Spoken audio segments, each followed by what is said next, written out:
Hi everyone, it's Jerry. I have an excellent game to share with you from 1999 on the white end, Judit Polgar playing against Vishy Anand. All right, we have an open Sicilian.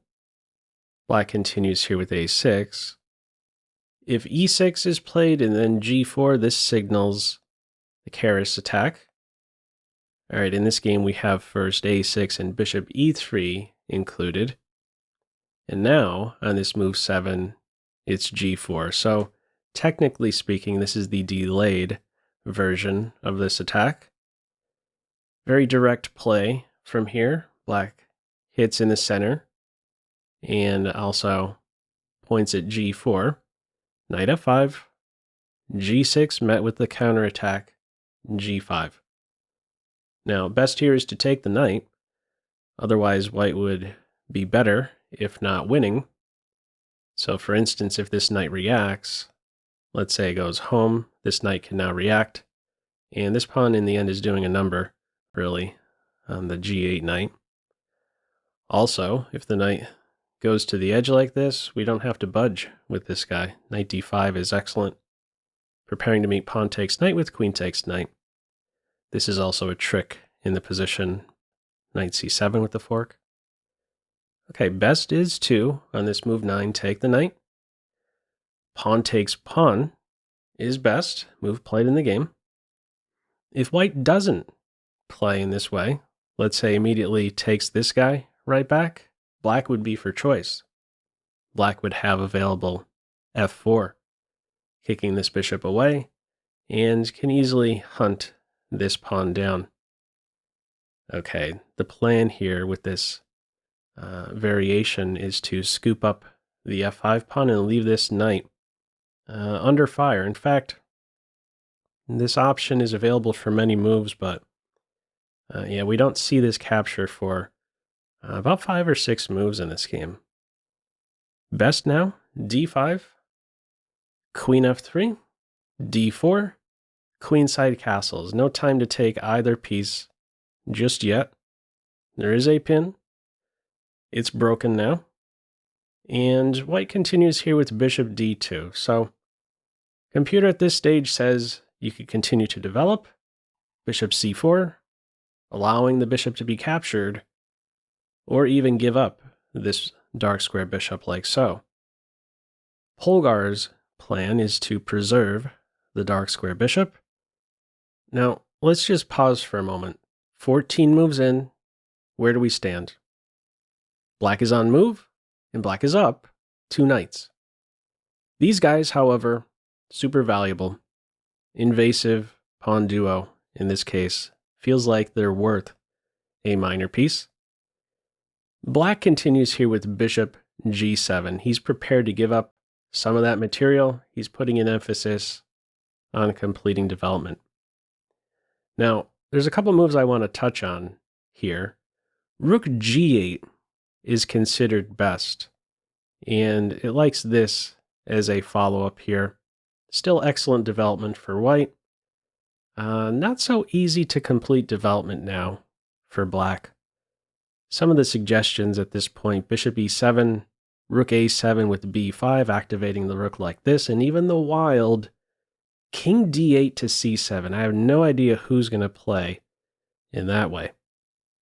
Trying to complete development in a much more sensible looking way. For instance, knight c5 with an eye and a bishop development. And queenside castles, this would be faulty. There'd be a shot, a tactic here on e5. Queen takes bishop, and we have a skewer now. Okay, rook g8 not played. I want to touch on one other move, and that is this retreat to g8. A player, in other words, who's not willing to give up material. How can you approach this position? Well, you can continue with f6, and you see what just happened? This structure kills not only the knight, but really the whole kingside. Now, if black tried to give some material back at this stage with knight takes f6, bishop takes e5 would be there. Very strong response. And if black tries to undermine this structure, I really want to key in on this one variation here. It's one where I slipped up in preparing for this video. I thought to myself, well, let's just reinforce g5 with h4. This would not be a good path forward for white, trying to maintain the structure. And here's why. Rook exchange, the queen is demoted in the end, and now black is in a much better position to give that material back. Black would be winning here. What would be best in this position right here, once black challenges this structure with h6, is bishop h3, with the idea to now capture on e5. Says best here to give some material back with rook takes h3. Here's a way black can go wrong in this position. Taking on f6, hang on, bishop takes knight, and bishop takes the other knight with check.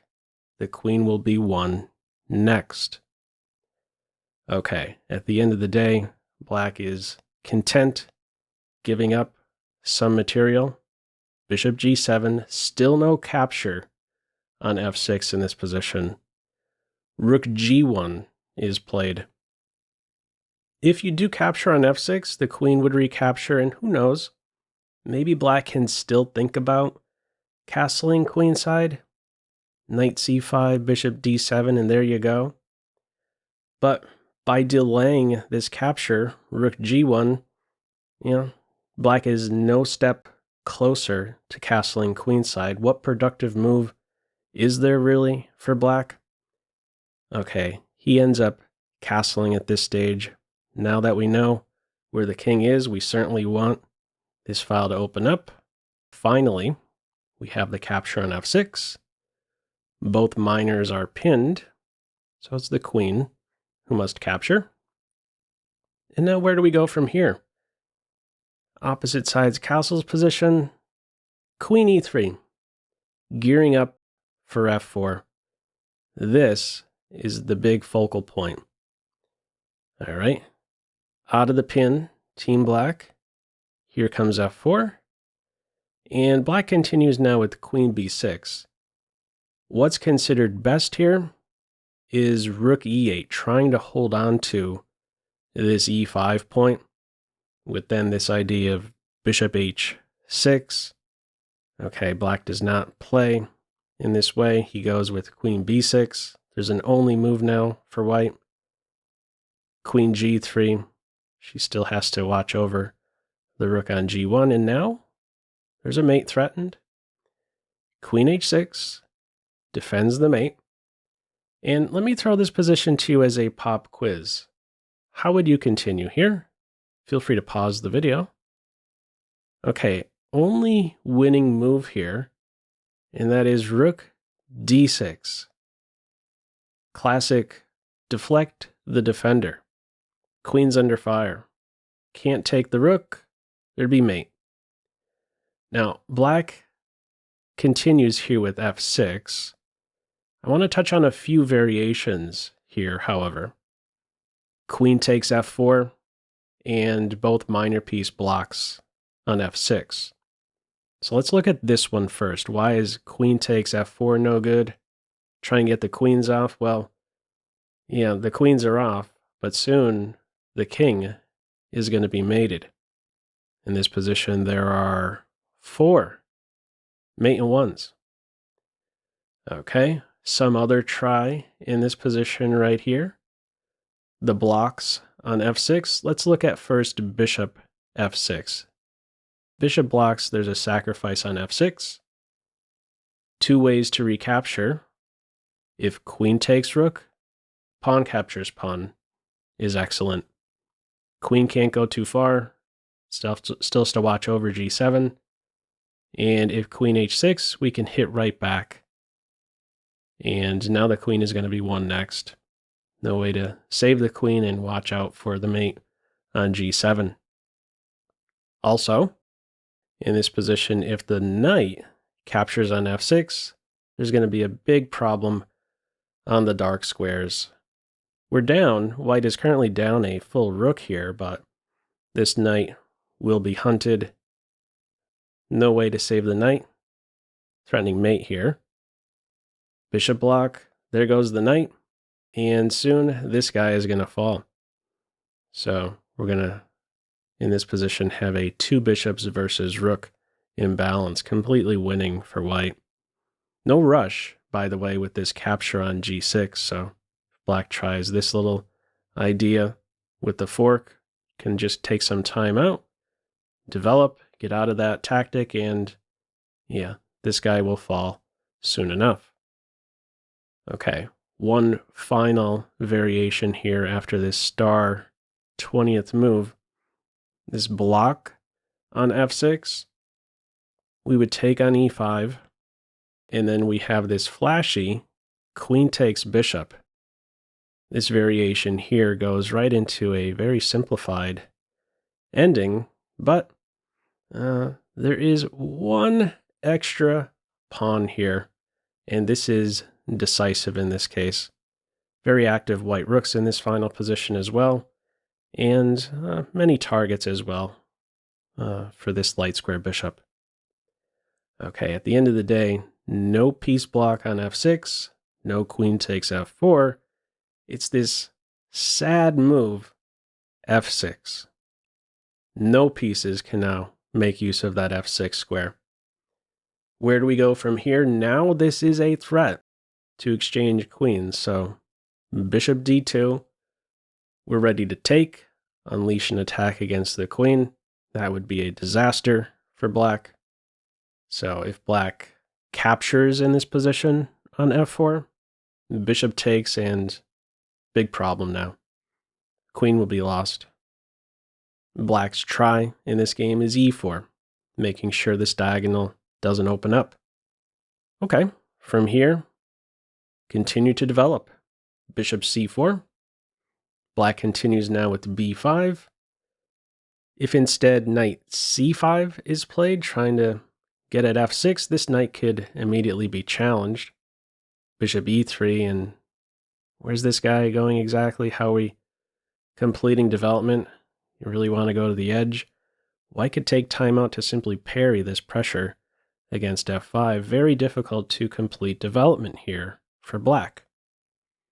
Okay, the try on this move 22 is b5, bishop e6, rook a7, rook c6.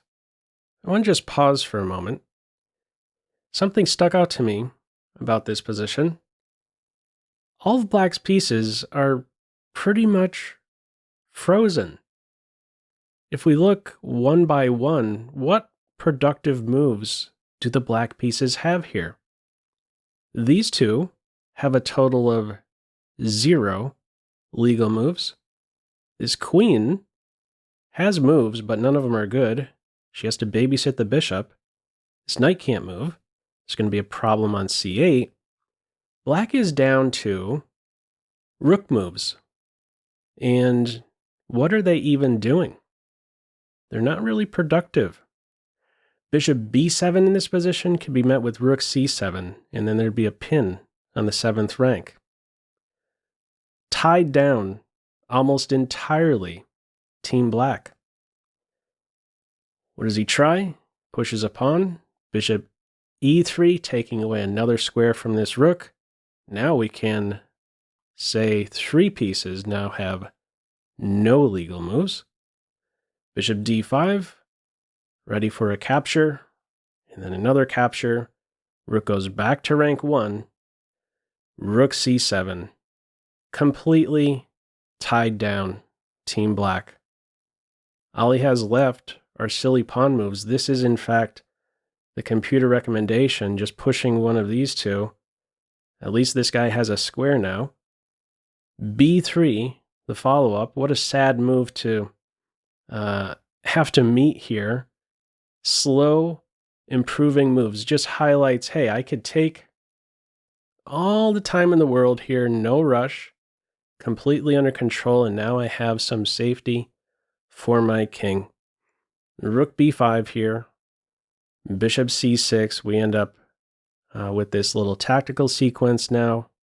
Black has picked up the f pawn, but here comes the trick on c8 with a follow-up fork. At the end of this sequence, where do we stand? Equal material. However, every white piece is better in this position. These guys are also potential targets in plenty of cases. This guy being on a dark square.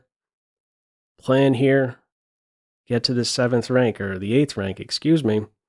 Can't really do much about it. This guy here, very poorly placed. Black tries king g8 here. If queen g6, you're going to have to give up the bishop. Have to block now.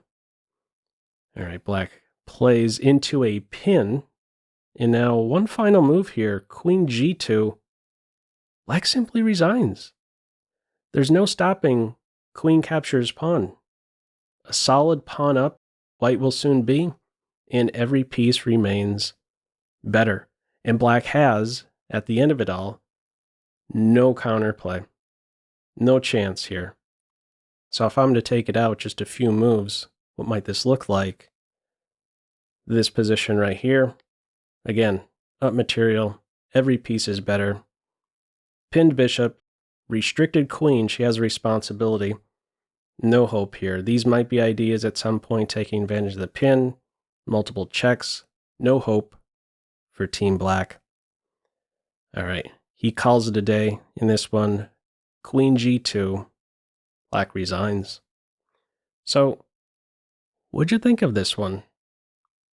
Anyhow, feel free, as usual, to leave any feedback to this video in the comment section below. I hope you enjoyed it, and maybe took a thing or two away. That's all for now. Take care.